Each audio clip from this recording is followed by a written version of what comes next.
So before we dive into the tactics and strategies, I want to dive a little deeper into why this is so important and give you an understanding of what's happening out in the world. Now, as individuals, and I'm going to talk specifically about Americans for a moment, Americans have a debt problem. Did you know that 1 in 3 adults, right now, 77 million adults in the United States, are so far behind on some of their debt payments that their account is actually in collections? That comes straight out of CNN Money and the Urban Institute. So 1 in 3 adults right now in the U.S. is in collections. Number 2, the average amount on credit cards that, for those people who keep an outstanding balance is $15,609. That's according to the U.S. Federal Reserve. So the amount of debt has been growing at a pace that most people just don't ever feel like they're going to get out. As a nation, not as an individual, as a nation, Americans have a debt problem. The total outstanding consumer debt in the United States has risen to $3.34 trillion. I want you to take that in for a moment. Not million, not billion, but $3.34 trillion as a nation. And this, by the way, does not include mortgage debt, which would add another $8 trillion on top of that debt. Just take that in for a moment and think about this. Is personal debt impacting our nation? I believe it is.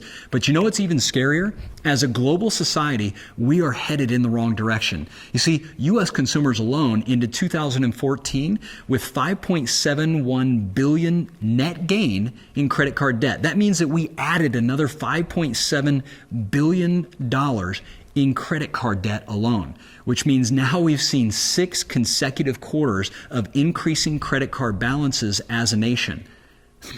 Just take that in for a moment. It's not just you, it's a lot of people. And this is only one country. I've worked with people from all over the world, as a matter of fact, in over 55 countries, and I'm seeing the same things. People are struggling with debt. And here's why this is so important. Debt damages you psychically, mentally, emotionally, financially. It impacts every area of your life, especially your relationships. And when it starts weighing down on who you are, and you know if you've been in debt, you've experienced this, there's shame that's involved. You start to blame yourself or blame other people. Maybe you even got to the point where you're justifying why you have this debt and you're rationalizing it or rationing lies. When your game internally is doing that, you're headed in the wrong direction. And maybe some of you, and I experienced this a lot in my life, maybe you're in fear of your financial future. Maybe you're concerned if this continues, what the rest of your life is going to look like. If you've been having this conversation inside, this is an important conversation. And I hate to admit this, but I'm going to. I have some friends who actually took their own lives because of financials. Now think about that. If you've considered that, number 1, get help.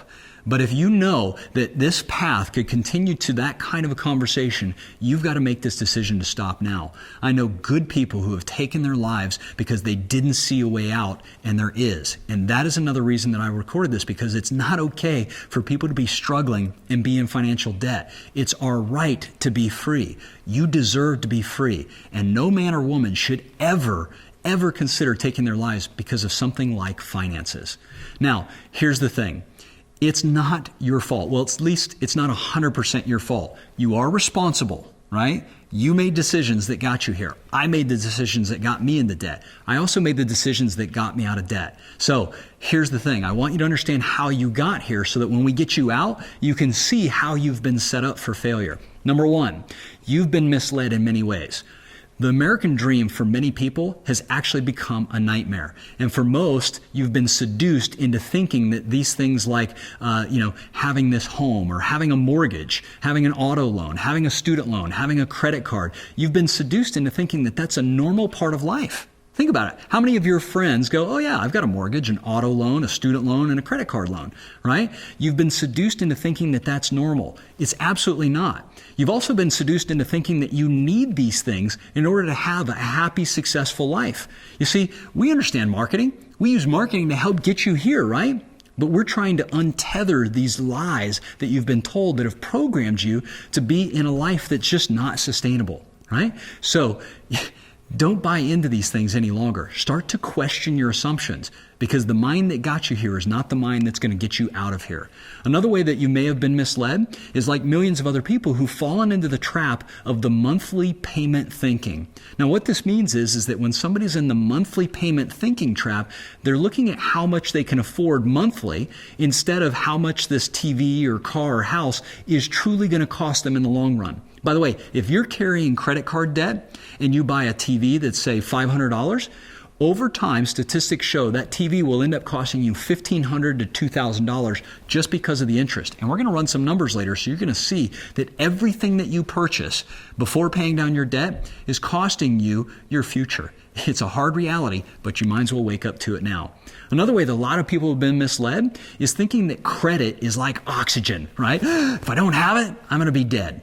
No, the reality is you can live without it, but a lot of people think they can't live without credit. Here's the truth. Credit actually lowers your standard of living over the long term.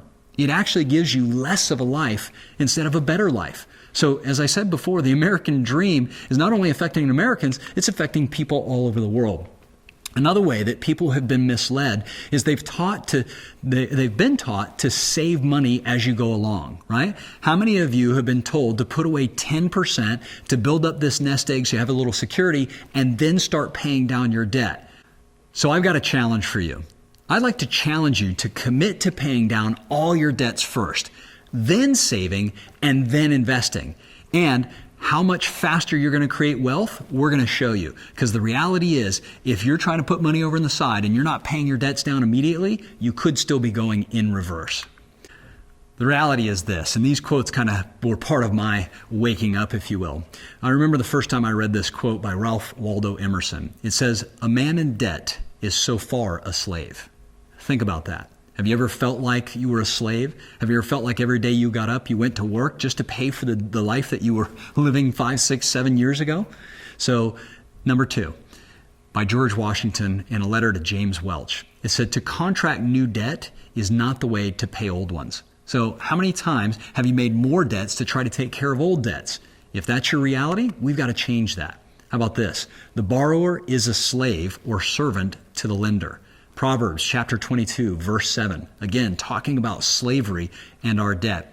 The final one is, debt is the fatal disease of republics, the first thing and the mightiest to undermine governments and corrupt the people. Wendell Phillips. Now think about this. This isn't just a personal challenge. This is a government challenge. This is a worldwide challenge. And in my experience, people who are in debt do not make the best decisions for themselves, for their community, and for their nations. They make decisions that go against our better judgment. So let's take a pause, grab a breath of fresh air, come back, and we're going to dive into the next chunk.